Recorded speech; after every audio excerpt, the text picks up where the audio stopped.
जाबाई सासुरा सासुरा ओलांडून उंबराग जाबाई सासुरा सासुरा कोणी तुणी काढेल कोणी तू हसत रहा तू वळू नको ना नको पर तू माहेरी पुचपुच होईल कधी येऊ नको अडी उलट बोलून नको ग करू शिरजोरी सांगाया तर सोपे सांगाया तर सोपे पण कठीण सगळे रोज रोज कसरत तारेवरची होणार सून मी ह्या घरची रोज रोज कसरत तारेवरची होणार सून मी ह्या घरची राणी मी राजाची जमवून घेईन कशी बशी थोडी गोड थोडी मिरची थोडी थोडी गोड थोडी मिरची होणार सून मी ह्या घरची होणार सून मी ह्या घरची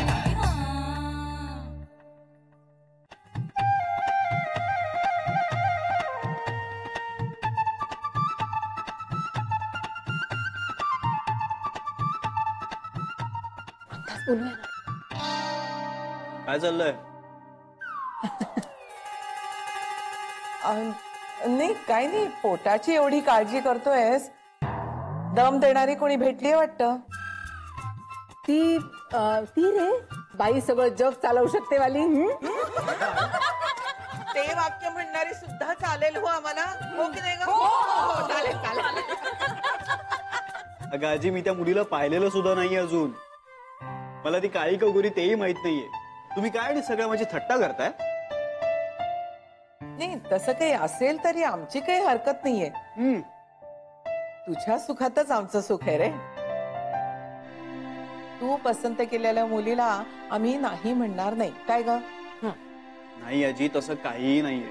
अरे खरं बोलतोस ना? अगं खरंच सांगतोय. मग आम्ही बघू मुलगी तुझ्यासाठी. हा बघू, आम्ही बघितली तर चालेल. आम्ही बघू का मुलगी? बघू आम्ही बघू ना. हा बघूया मुलगी तुझ्यासाठी. अरे काय चाललंय तुमचं? अरे चाललंय म्हणजे काय? 28चा झालायस तू. 28चा झालायस तू. वेळेत लग्न कर रे बाबा, नाही तर माझ्यासारखं व्हायचं. म्हणजे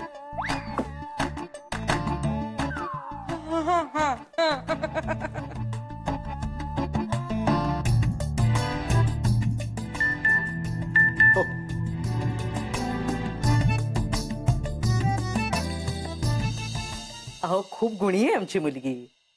दिसायलाही खूप सुंदर आहे आणि स्वभावाने सालस. बरं बरं ठीक आहे कळवा. हा अच्छा. जानवी, तुझ्यासाठी एक चांगलं स्थळ आहे. माझ्या माहेरच्या नात्यातलाच आहे मुलगा. सरकारी नोकरीत आहे. स्वभावाने अतिशय शांत आहे. अगदी गरीब स्वभावाचं आहे. त्यांना जरा घाई आहे. तुला चालेल ना?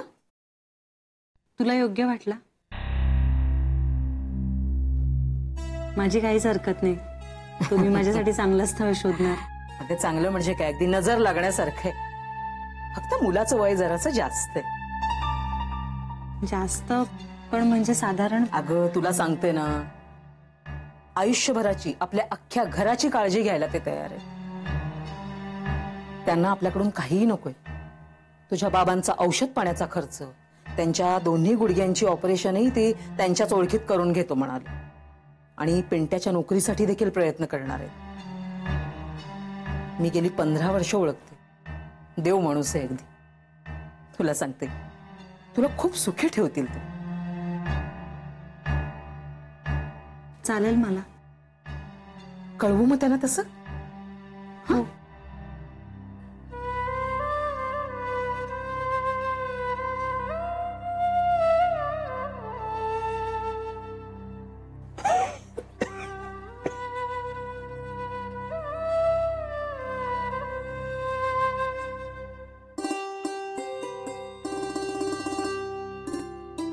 श्री, आता मोबाईल ठेव बाजूला आणि जेव आधी. आजी सॉरी, खूप महत्वाचं काम चाललंय.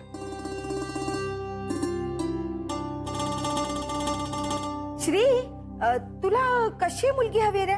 म्हणजे खूप शिकलेली हवी आहे, नोकरी करणारी हवी आहे, आणि दिसायला कशी हवी आहे रे? मॉडर्न हवी आहे का पारंपरिक? बरं श्रीमंत घरची करायची का मध्यम वर्गीय चालणार आहे?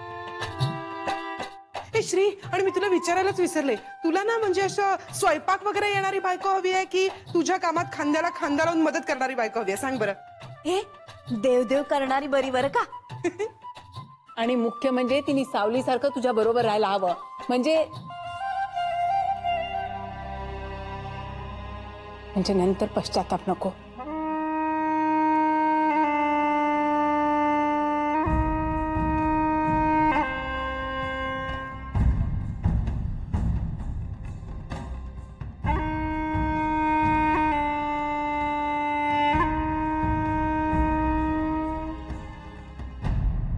हो तिने तुझ्या बरोबर सावलीसारखं राहायला हवं.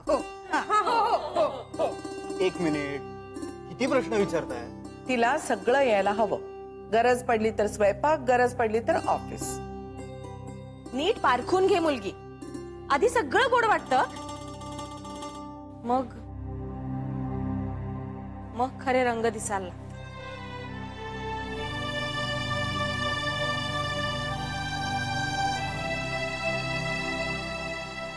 हो ना, नंतर सगळा रंग कळतो.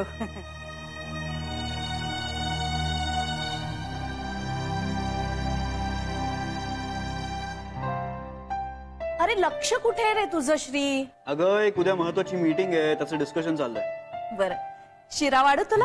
हो. अगं नाही, शिरा नकोय मला. अरे मी विचारलं होतं तुला, तू हो म्हणालास. मी हो म्हणालो? छे, मी कधी हो म्हणालो? तू हो म्हणालास. हो काय?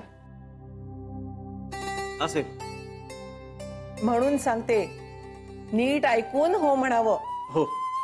ऐको बिचारा श्री, घरात एक बाई असेल तरी पुरुषाचे कान किटतात.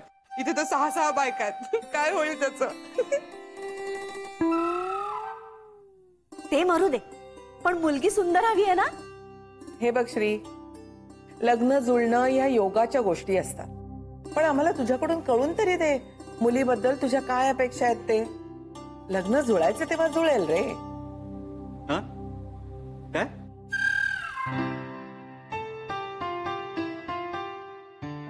अरे तुला मुलगी कशी हवी आहे? अच्छा ते होय. माझा पोट भरलाय आणि मला एक इम्पॉर्टंट मेल पण करायचा आहे. श्री, आम्ही सगळ्याजणी विचारतोय तुला मुलगी कशी हवी आहे? मी काय सांगणार, माझ्याबद्दल माझ्यापेक्षा तुम्हालाच तर जास्त माहिती आहे.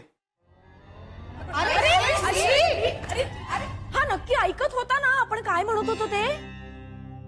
मला वाटतं न ऐकताच हो म्हणत होता. हे बरोबर नाहीये ना आई? हो, असं बरोबर नाहीये ना. हो, त्याला सांगायला हवं. अशा गोष्टी सांगून समजत नाहीत, त्याला किंमतच मोजायला हवी. पण म्हणजे आपण बघायची मुलगी का नाही? बघायची ना, पण त्यांनी हो म्हटल्याशिवाय पुढे जायचं नाही. एका मुलीच्या पत्रिकेबरोबर श्रीची पत्रिका चांगली जुळते असं म्हणाले होते गुरुजी. हो ना? आपण फोटो आणायला सांगूयात त्यांना. आणि हो, यावेळेस चोरून ऐकायची गरज नाहीये. हा, आपण सगळ्या जणी बोलू त्यांच्याशी, ठीक आहे? एकदा बायको आली ना की कशाला हो म्हणायचं कशाला नाही आपोआप कळेल त्याला. मी आताच गुरुजींना फोन करते. हो, आणि उद्या येताना त्यांना फोटो पण आणायला सांग. चालेल चालेल, सांगते. आजच परत एकदा बोलून घेते त्याच्याशी.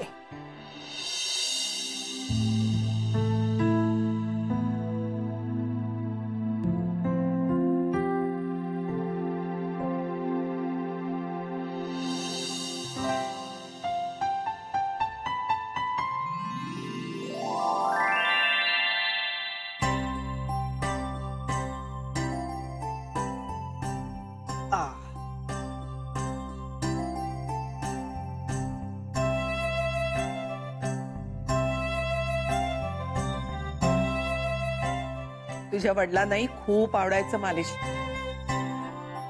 रोज हट्ट करायचं, डोक्याला तेल लाव म्हणून.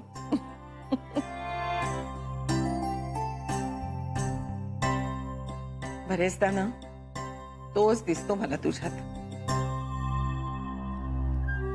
तर तो वागला तसं वागू नकोस म्हणजे झालं. कधी कधी वाटतं खूप लाड केले ना त्याचे, म्हणून झालं असं. आई आजी पास्टचा नको ना एवढा विचार करूस. पास्टवर तर प्रेझेंट उभा असतो ना. पास्टच सोडला तर प्रेझेंट कसा टिकेल? पास्ट आणि फ्युचर असं प्रत्यक्षात काहीच नसतं अगं. प्रत्यक्षात फक्त प्रेझेंट असतो. And you have to live in the present, in the present moment. आणि त्याचा फायदा हा होतो की आपण आपलं फ्युचर घडवू शकतो. पण आपण आपला पास्ट बदलू शकतो का? नाही ना. तो जसा आहे तसा आपल्याला स्वीकारावा लागतो. कुठे शिकलास रे असं बोलायला? अगं हे तर काहीच नाही. मी आज बँकेत गेलो होतो ना तेव्हा. बाई अख्खं जग चालवू शकते. अरे वा, तुझी गुप्तचर यंत्रणा तर सॉलिड आहे. मग आम्ही असे खूप गुप्त कॅमेरे लावून ठेवलेत तुझ्या आजूबाजूला. तू काहीही केलंस ना तरी कळेल आम्हाला. नाही, मला असं काही करायचंच नाहीये की जे तुमच्यापासून मला लपवायला लागेल. तशी माझी खात्रीच आहे रे. आणि ही सुद्धा खात्री आहे की तुझा संसार सुखाचा होईल. तू तुझ्या बायकोला छान वागवशील आणि तुझा सुखाचा संसार पाहून मी स्वतःला माफ करेन आणि मोकळ्या मनानं मरायला तयार होईल. आयजी,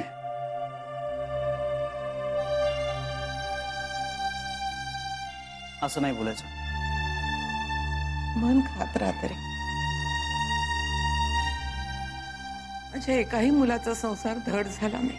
आयजी, अगं तू इतकी कर्तबगार आहेस आणि मग तू हे असं काहीतरी डिप्रेसिंग बोललीस ना की मग मला खूप वाईट वाटतं. अगं आजी, मी आज जे करतोय ना ते तू 40 वर्षांपूर्वी केलंयस, एकटीने, कुठलाही सपोर्ट नसताना. खूप कौतुक वाटतं मला तुझं. म्हणजे तू या सगळ्या प्रॉब्लेम्सना असं एकटीने कसं काय टॅकल केलंस? इतकी सगळी माणसं कशी काय मॅनेज केलीस? हे असं काहीतरी करावं असं सुचलं कसं तुला? तुझे आजोबांना खूप प्रेमळ होते, खूप काळजी घेणारे होते. परिस्थिती बेताचीच होती, पण 4 मुलं आणि नवरा अशा संसारात मी समाधानी होते. मी घर सांभाळायचं आणि त्यांनी बाहेरचं. हे सगळं इतकं ठरलं होतं ना की साधी बाहेर जाऊन भाजी आणायची सवय नव्हती मला. मी स्वयंपाकघरात रमायची. चव होती माझ्या हाताला. वेगवेगळे मसाले, पापड, लोणची करायची आणि नातेवाईकांना शेजाऱ्या पाजाऱ्यात वाटायचे. खूप कौतुक करायचे सगळे. आणि अचानक तुझे आजोबा हार्ट अटॅकनं गेले. तुझे वडील 10 वर्षाचे होते तेव्हा.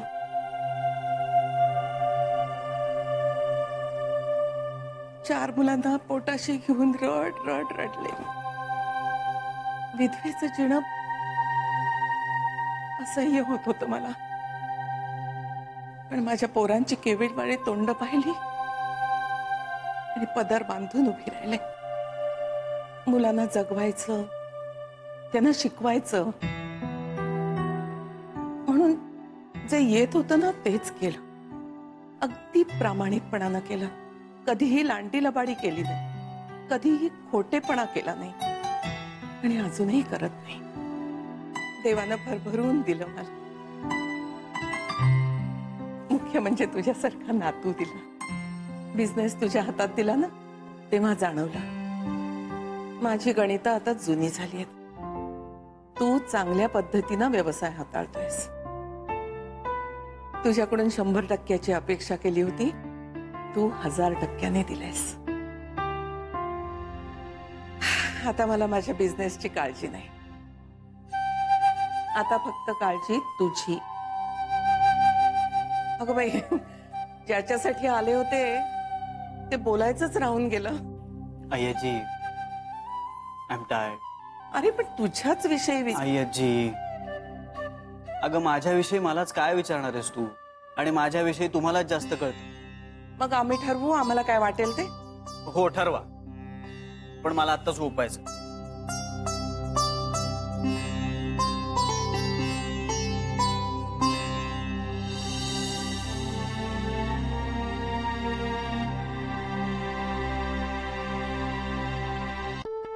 पिंट्या चल रे, उठ आता, खूप उशीर झाला, आवर पटापट. जान्हवी, उद्यासाठी मूग भिजत घातलेस का ग? रात्री उशिरा घातले ना का चांगले मोड येत नाहीत त्याला. हो आई, टाकलेत. हा जानू, आज उशीर झालाय का तुला? हो बाबा, जरा झालाय हो. अगं जान्हवी, जरा चहा देतेस का ग? त्या गुडघ्याने आणि कमरेनं ना नुसती हैराण झालीये मी. हा देते.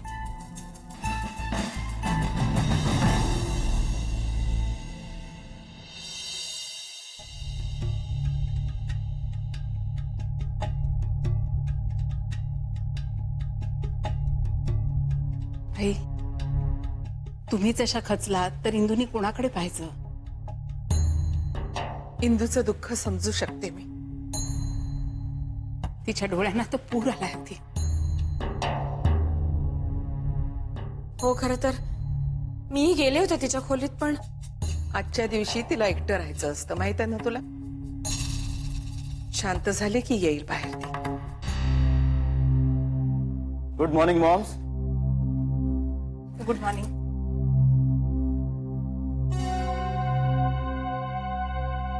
ठीक आहे, मोठी आहे कुठे? आज अमृतचा वाढदिवस आहे ना.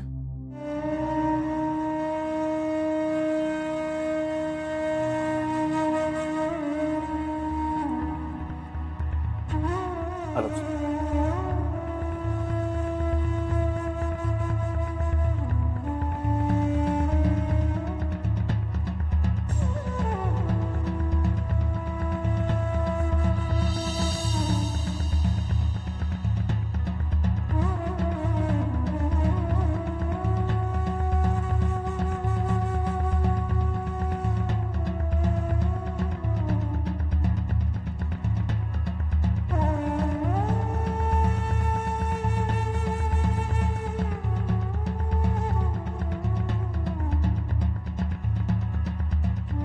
वीस वर्ष झाली बघता बघता. आज माझा अमृत 24 वर्षाचा असतं रे. खरंच नाही वाटत. असं वाटतं आता दावत येईल आणि आई म्हणून मिठी मारेल. त्याच्याऐवजी मला का नाही नेलं रे देवाने?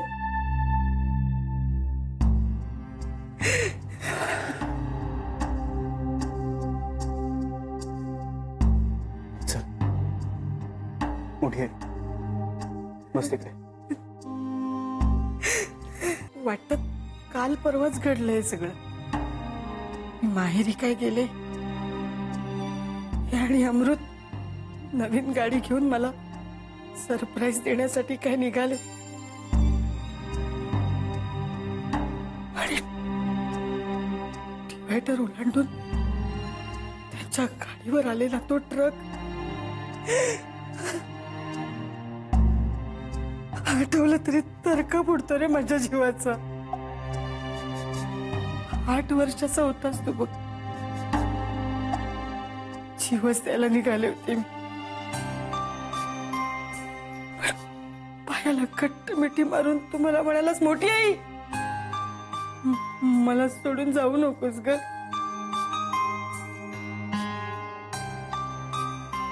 अडकले, नाही जाऊ शकले. तुझ्यामुळे जिवंत राहिले बघ. तर कधीच जीवाचं बरं वाईट करून घेतलं असतं. मोठी आई, अगं तू माझ्यासाठी किती महत्वाची आहेस तुला खरंच माहित नाहीये. आता नाश्त्याच्या टेबल जिथे तुम्हाला दिसली नाहीस तरी माझा जीव किती कासावीस झाला होता. तू नसतीस तर माझं काय झालं असतं याचा एकदा तरी विचार कर ना. तुला सोडून कुठे जाणार रे? दुसरं कोण आहे मला? तुझ्या लग्नात सासू म्हणून मिरवणार आहे मी. हो, सासू म्हणून सगळा मान तुम्हीच घ्यायचा या लग्नात. मी एकटीने नाही, आपण 6 जणी मिरवणार आहोत याच्या लग्नात सासू म्हणून.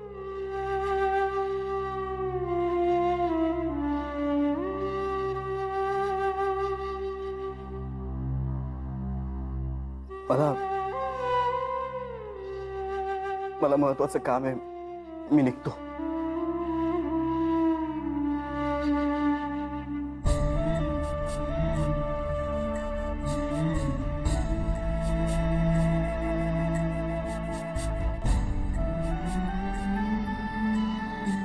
हे मोठी आई, माझ्याकडे एकदा गोड असून बघ ना.